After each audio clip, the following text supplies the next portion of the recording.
तो कहानी की शुरुआत होती है फ्लोरिडा सिटी के सी साइड से, जहाँ कुछ दोस्तों का एक ग्रुप सी ट्रिप पर जाने के लिए तैयार हो रहा होता है। इसी ग्रुप में हम ग्रेग को देखते हैं, जो कि ट्रायंगल नाम की एक बोट पर ट्रिप का कुछ सामान रख रहा होता है। तभी ग्रेग की फ्रेंड सैली वहाँ आती है, जो कि शादी के बाद अपने हस्बैंड डाउनी के साथ पहली बार सी ट्रिप पर जा रही होती है। इसके बाद सैली ग्रेग को अपनी फ्रेंड हेलन से इंट्रोड्यूस करवाती है, जो आज उनके साथ आई थी। साथ ही सैली ग्रेग को बताती है कि हेलन भी आज उन सबके साथ सी ट्रिप पर जाने वाली है, जिस पर ग्रेग सैली से कहता है कि यह बहुत अच्छी बात है, लेकिन अभी हमें थोड़ा और वेट करना होगा क्योंकि जेस अभी तक यहाँ नहीं पहुंची। इसके बाद हम जेस को देखते हैं, जो कि इसी सिटी में अपने बेटे टॉमी के साथ रह रही होती है। जेस एक सिंगल मदर होती है और अकेले ही टॉमी को संभालती है, क्योंकि टॉमी ऑटिज्म नाम के एक डिसऑर्डर का शिकार होता है, जिसमें इंसान बिल्कुल भी लोगों से सोशलाइज नहीं होता और हर वक्त डरा हुआ रहता है। और टॉमी की इसी हालत के चलते जेस डिप्रेशन में रहने लगी थी और जरा जरा सी बात पर अपना सारा गुस्सा टॉमी पर निकाल दिया करती थी। उस दिन भी टॉमी अचानक किसी को देखकर बहुत डर जाता है, जिससे टॉमी के पास रखा पेंट नीचे जमीन पर गिर जाता है। ये देखकर जेस फिर से टॉमी पर गुस्सा करती है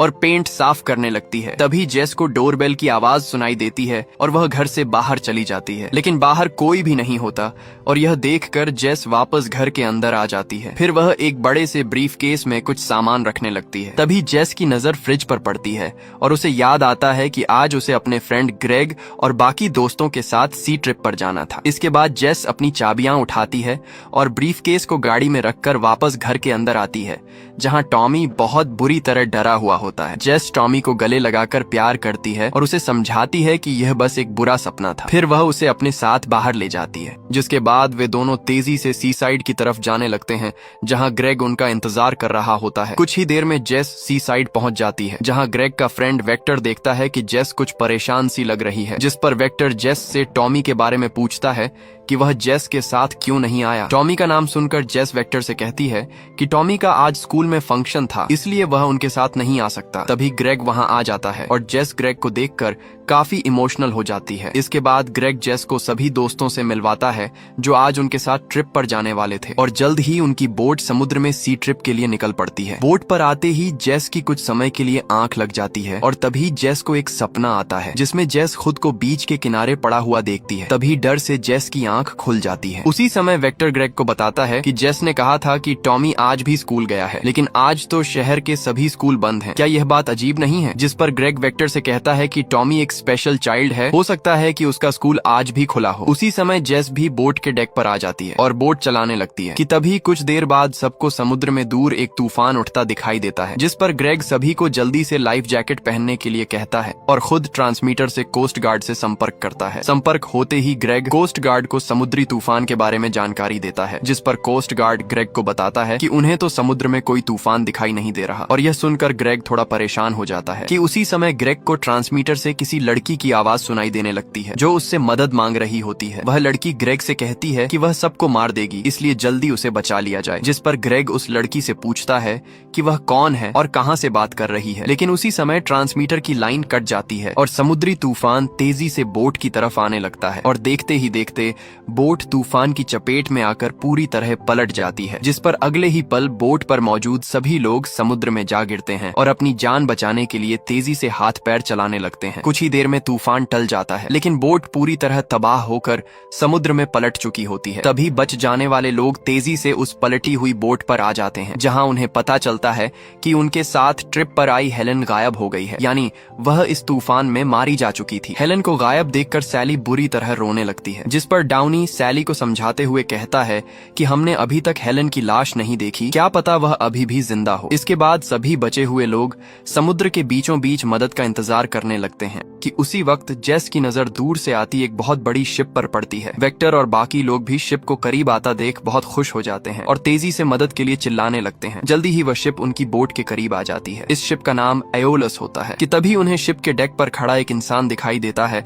लेकिन धूप की वजह से वे उसका चेहरा साफ तौर पर नहीं देख पाते। और जैसे ही शिप बोट के करीब आती है, सभी लोग जल्दी से शिप पर चढ़ जाते हैं और जिंदा बच जाने पर खुश होने लगते हैं। लेकिन जेस शिप पर आते ही परेशान हो जाती है, जबकि विक्टर शिप के क्रू मेंबर्स को ढूंढने लगता है, लेकिन उन्हें शिप पर अपने अलावा कोई भी दिखाई नहीं देता। जल्द ही सभी दोस्त शिप के कॉरिडोर में पहुंच जाते हैं, लेकिन उन्हें वहां भी वह इंसान नहीं मिलता जिसे उन्होंने शिप पर आने से पहले डेक पर देखा था। कॉरिडोर में आने के बाद जेस ग्रेग से कहती है कि मुझे ऐसा लगता है कि मैं पहले भी यहाँ आ चुकी हूँ, लेकिन ग्रेग उसकी बात पर ज्यादा ध्यान नहीं देता लेता और जेस से कहता है कि पानी के सभी शिप देखने में एक जैसे होते हैं, इसलिए ज्यादा मत सोचो। तभी डाउनी और वेक्टर की नजर कॉरिडोर में लगी शिप की तस्वीर के नीचे लिखी हिस्ट्री पर पड़ती है, जहाँ एक ग्रीक मिथोलॉजी किंग का जिक्र किया गया होता है, जिसे देखकर सैली अपने फ्रेंड्स को बताती है कि इस किंग का नाम सिसिफस था, जो कि अपने टाइम का एक क्रूल और धोखेबाज किंग था। सिसिफस हमेशा गॉड के बनाए हुए रूल्स तोड़ता था और अपनी गलतियों को मानने की बजाय उन्हें गलत तरीके से ठीक करता था, जिस पर उसके मरने के बाद गॉड ने उसे बहुत सख्त सजा दी थी। उस सजा के अनुसार सिसिफस एक भारी पत्थर को पहाड़ की चोटी तक ले जाता था, लेकिन जैसे ही वह पत्थर लेकर पहाड़ की चोटी तक पहुंचता था, वह पत्थर वापस नीचे आ जाता था और इस तरह सिसिफस कभी भी उस पत्थर को चोटी तक नहीं ले पाया और यही उसकी सजा थी। तभी अचानक विक्टर को कॉरिडोर में किसी चीज के गिरने की आवाज आती है। विक्टर जब वहां जाकर देखता है तो उसे जमीन पर जेस की गिरी हुई वही कीज मिलती हैं जो वह घर से निकलते वक्त अपने साथ लाई थी, और उन कीज में टॉमी की पिक्चर भी होती है, जिसे देखकर सब हैरान हो जाते हैं क्योंकि जेस तो अभी तक उस जगह से गुजरी भी नहीं थी, तो फिर कीज वहां कैसे गिरी। उसके बाद सभी दोस्त कॉरिडोर से निकलकर डाइनिंग हॉल में आ जाते हैं, जहां बहुत ही फ्रेश खाना पड़ा होता है और हर चीज ऐसे सेट होती है जैसे अभी अभी कोई वहां से गया हो। तभी जेस की नजर अपनी हैंड वॉच पर पड़ती है, जिसका टाइम बिल्कुल शिप के टाइम पर आकर रुक जाता है। यह सब देखकर ग्रेग अपने दोस्तों से कहता है कि शायद शिप के क्रू मेंबर्स हमारे साथ कोई गेम खेल रहे हैं। उसी समय जेस की नजर डाइनिंग हॉल के बाहर खड़े एक इंसान पर पड़ती है जो उन्हें छुपकर देख रहा होता है, और यह देखकर वेक्टर तुरंत उस इंसान के पीछे जाता है, लेकिन वेक्टर को वहां कोई भी नजर नहीं आता। इसके बाद ग्रेग सैली और डाउनी से कहता है कि वह यहीं डाइनिंग हॉल में रुके रहें जब तक कि ग्रेग और जेस बाहर जाकर शिप के क्रू मेंबर्स को ढूंढ नहीं लेते, और यह कहकर जेस और ग्रेग डाइनिंग हॉल से बाहर आ जाते हैं और क्रू मेंबर्स को ढूंढने लगते हैं। इतने में वेक्टर भी उस इंसान को ढूंढता हुआ शिप के डेक की तरफ निकल जाता है कि तभी कॉरिडोर में खड़े ग्रेग और जेस को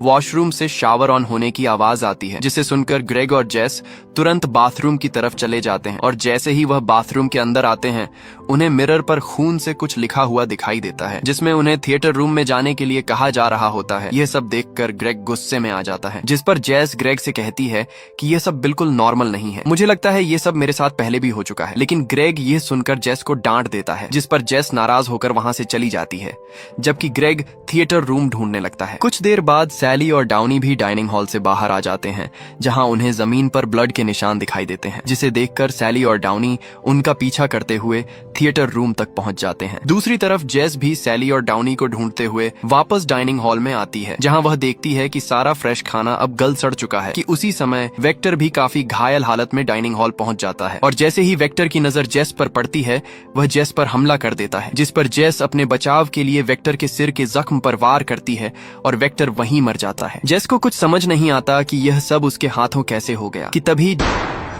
जेस को बाहर से गोली चलने की आवाज आती है, जिसे सुनकर जेस तुरंत उस आवाज का पीछा करते हुए थिएटर रूम तक पहुंच जाती है, जहां वह देखती है कि ग्रेग को किसी ने गोली मारकर मार दिया है। और जैसे ही जेस ग्रेग के पास जाने लगती है, सैली जेस पर हमला कर देती है। सैली जेस से पूछती है कि आखिर उसने ग्रेग को क्यों मारा है, जिस पर जेस सैली से कहती है कि वह तो अभी अभी गोली की आवाज सुनकर यहाँ आई है, लेकिन सैली उसकी बात पर यकीन नहीं करती और कहती है कि ग्रेग ने मरने से पहले उन्हें बताया था कि तुमने ही उसे गन से शूट किया है। ये सुनकर जेस तुरंत ग्रेग के पास जाती है और देखती है कि ग्रेग मर चुका है, जिस पर जेस सैली और डाउनी को बहुत समझाती है कि उसने ग्रेग को नहीं मारा, लेकिन डाउनी और सैली जेस की बात का यकीन नहीं करते। कि तभी अचानक सैली को एक गोली आकर लगती है और जेस देखती है कि यह सब करने वाला एक मास्क मैन है, जो कि थिएटर रूम के ऊपर से उन्हें शूट कर रहा है। अगले ही पल वह मास्क मैन डाउनी को भी शूट कर देता है। ये सब देखकर जेस तुरंत अपनी जान बचाकर थिएटर से निकल जाती है और शिप के इंजन रूम में पहुंचकर एक नाइफ उठा लेती है। कि तभी वह मास्क मैन वहां आ जाता है, लेकिन तब तक जेस छुप चुकी होती है और मास्क मैन के वहां से जाते ही जेस तुरंत शिप के डेक पर आती है, लेकिन वहां भी कोई नहीं होता। कि उसी समय वह मास्क मैन अपनी गन से जेस पर पीछे से वार करता है, जिस पर जेस मास्क मैन से कहती है कि वह उसे जाने दे क्योंकि वह एक बच्चे की माँ है, लेकिन मास्क मैन जेस की कोई बात नहीं सुनता और अपनी गन से जेस पर फायर कर देता है। लेकिन खुशकिस्मती से जेस किसी तरह फायर से बच जाती है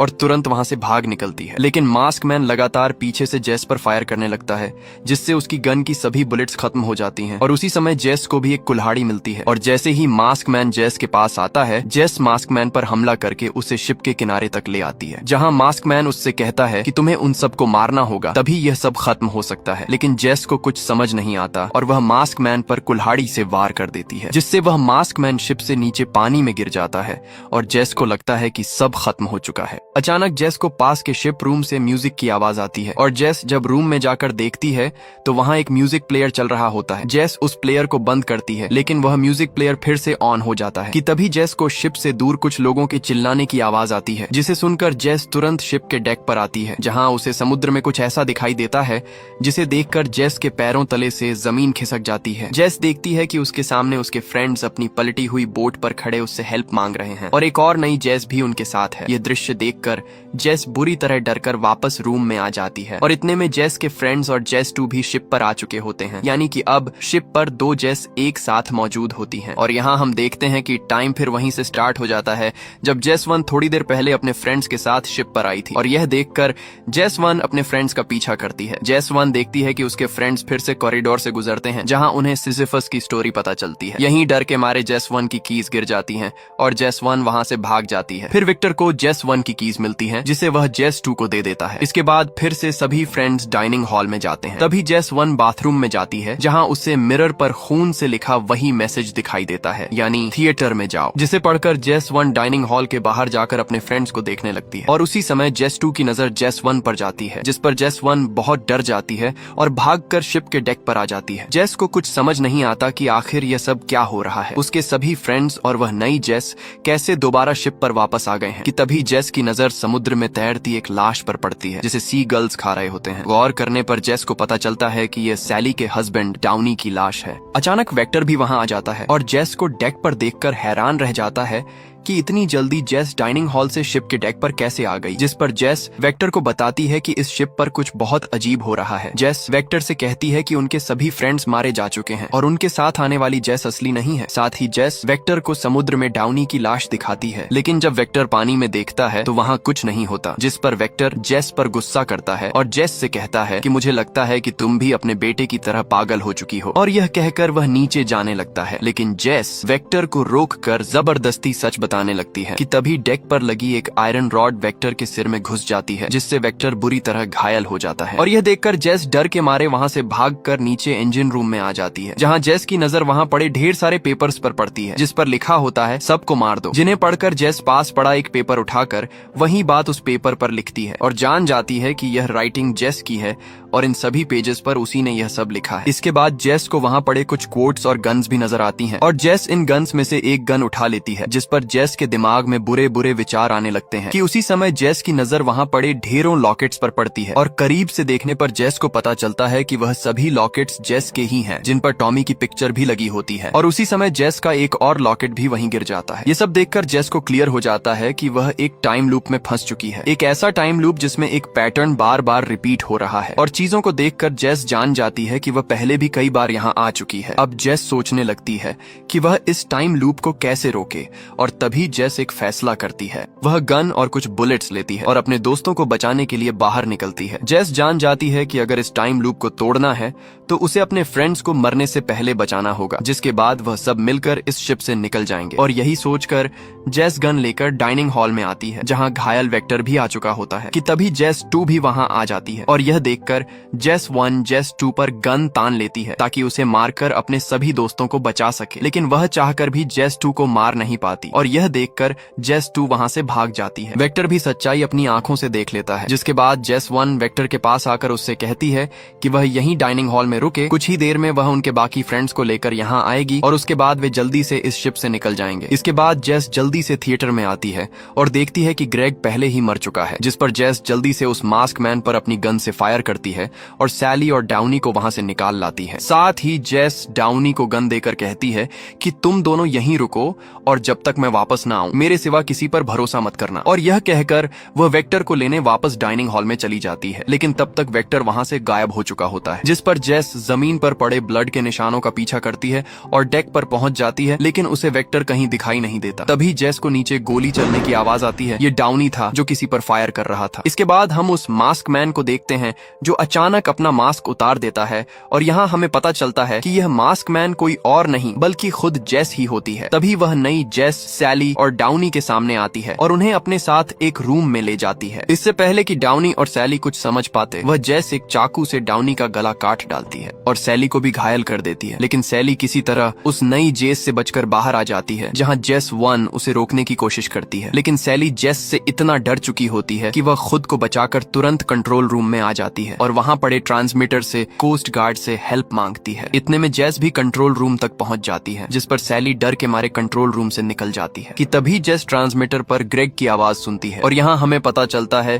कि ये वही समय होता है जब ग्रेग को ट्रांसमीटर पर एक लड़की की आवाज आई थी जो उनसे हेल्प मांग रही थी। वह कोई और नहीं बल्कि सैली ही थी। और यही ट्रांसमीटर लाइन कट जाती है और जेस जल्दी से सैली के पीछे डेक तक आ जाती है, जहाँ का दृश्य जेस को पूरी तरह तोड़ कर रख देता है। जेस देखती है कि उसके सामने सैली की बहुत सी लाशें पड़ी हुई हैं, जिन्हें सी गर्ल्स नोच नोच कर खा रहे हैं। मतलब उसकी फ्रेंड सैली पहले भी कई बार मर चुकी थी। यह देखकर जेस तुरंत जिंदा बची सैली के पास जाती है और उससे कहती है कि इस बार वह सैली को बचा लेगी। कि तभी जेस को नीचे वाले डेक से किसी के लड़ने की आवाजें आती हैं और जेस जब वहां देखती है तो बुरी तरह चौंक जाती है, क्योंकि शिप के किनारे मास्क वाली जेस और शिप पर आई नई जेस के बीच फाइट हो रही होती है। और अगले ही पल जेस देखती है कि नई जेस ने मास्क वाली जेस को शिप पर ही मारकर उसकी लाश समंदर में फेंक दी है। और ऐसा होते ही उसके दोस्त फिर से एक नई जेस के साथ शिप के करीब आने लगते हैं और यहीं जेस को सारी बात क्लियर हो जाती है। जेस जान जाती है कि यह टाइम लूप कैसे काम करता है। असल में होता यह है कि जब भी एक नई जेस शिप पर अपने फ्रेंड्स के साथ आती है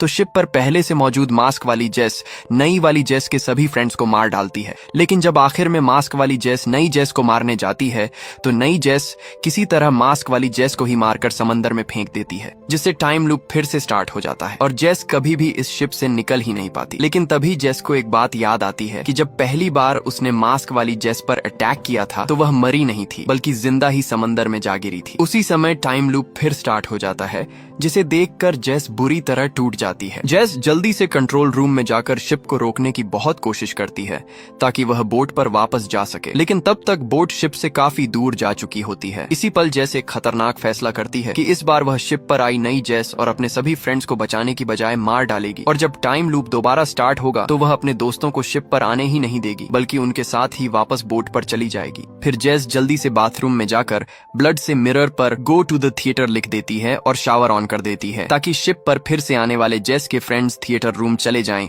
और जेस उन्हें वहां मार सके। इसके बाद जेस पहले से मरे हुए अपने सभी फ्रेंड्स की लाशों को समंदर में फेंक देती है। तभी टाइम लूप का पैटर्न फिर से स्टार्ट हो जाता है, जिसके बाद जेस जल्दी से स्टोर रूम में पड़े कोट्स में से एक कोट पहन लेती है और अपना फेस मास्क से कवर कर लेती है और गन उठाकर थिएटर रूम की तरफ जाने लगती है, जहाँ डाउनी और सैली पहले से मौजूद होते हैं। तभी ग्रेग भी थिएटर रूम पहुंच जाता है और मास्क के पीछे छुपी जेस को देखकर उसे खुद को शूट करने से रोकने लगता है कि अचानक ग्रेग की नजर जेस के शूज पर पड़ती है और ग्रेग जान जाता है कि यह मास्क मैन जेस ही है, जिस पर जेस तुरंत ग्रेग को शूट कर देती है और ग्रेग नीचे गिर जाता है। साथ ही ग्रेग मरने से कुछ देर पहले सैली और डाउनी को बता देता है कि उसे जेस ने शूट किया है। तभी जेस सैली और डाउनी को भी शूट करके मार डालती है। इसके बाद फिर से टाइम वहीं आ जाता है जब मास्क वाली जेस नई जेस को ढूंढती हुई शिप के डेक तक आ जाती है, जहां नई जेस मास्क वाली जेस पर कुल्हाड़ी से वार करती है और मास्क वाली जेस समंदर में जा गिरती है। कुछ देर बाद जेस की आंख खुलती है और वह खुद को समंदर किनारे पड़ा देखती है। ये देखकर जेस की खुशी का कोई ठिकाना नहीं होता कि वह इस शिप से निकल चुकी है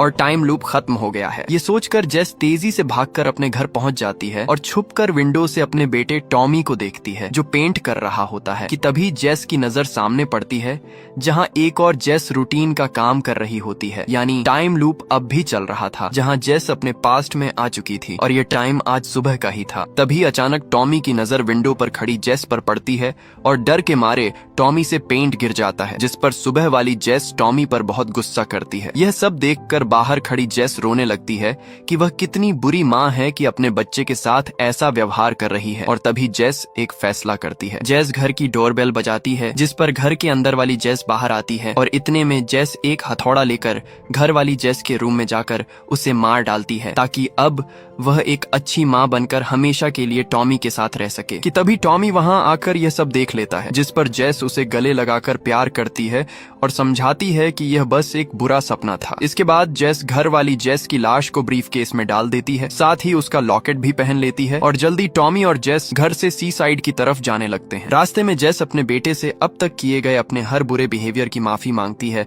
और टॉमी से कहती है कि आज के बाद वह उस पर बिल्कुल गुस्सा नहीं करेगी। कि उसी समय एक सी ईगल जेस की कार के शीशे से टकरा जाता है, जिस पर जेस गाड़ी से निकलकर उस सी ईगल की लाश को समंदर किनारे फेंक देती है। अचानक जेस देखती है कि वहाँ पहले से बहुत से सी ईगल्स पड़े हुए थे, यानी ये हादसा पहले भी कई बार हो चुका था। ये देखकर जेस जल्दी से कार में वापस आती है, जहाँ टॉमी खून को देखकर रोने लगता है, जिस पर जेस फिर से टॉमी को डांटने लगती है। और तभी जेस की कार पास आते एक ट्रक से टकरा जाती है, जिससे कार पूरी तरह पलटकर सड़क पर जा गिरती है और टॉमी और जेस इस एक्सीडेंट में मारे जाते हैं। तब हम पास खड़ी जेस को देखते हैं, जो यह सब देख रही होती है। अचानक उसी समय जेस के पास एक आदमी आता है और जेस से कहता है कि तुमने आज भी खुद को नहीं बदला, इसलिए अब फिर से तुम्हें मेरे साथ चलना होगा। और यह कहकर जेस उस आदमी के साथ टैक्सी में बैठकर वहाँ से चली जाती है। कुछ देर बाद वह टैक्सी ड्राइवर जेस को फिर से सी साइड पर ड्रॉप करके वहाँ से चला जाता है, जहाँ ग्रेग अपने दोस्तों के साथ जेस का वेट कर रहा होता है। और इस तरह टाइम लूप फिर से स्टार्ट हो जाता है। यहाँ हमें पता चलता है कि यह सब जेस के साथ इसलिए हो रहा था क्योंकि वह अपनी गलतियां सुधारने की बजाय हर बार उन्हें गलत तरीके से ठीक करने की कोशिश करती थी, लेकिन कभी अपनी गलती स्वीकार नहीं करती थी, जिस वजह से जेस की यह सजा अब बिल्कुल सिसिफस की सजा की तरह बन चुकी थी। और इसी के साथ इस मूवी का एंड होता है। अगर आपको हमारी मूवीज पसंद आती हैं तो लाइक, सब्सक्राइब और शेयर करना मत भूलिएगा।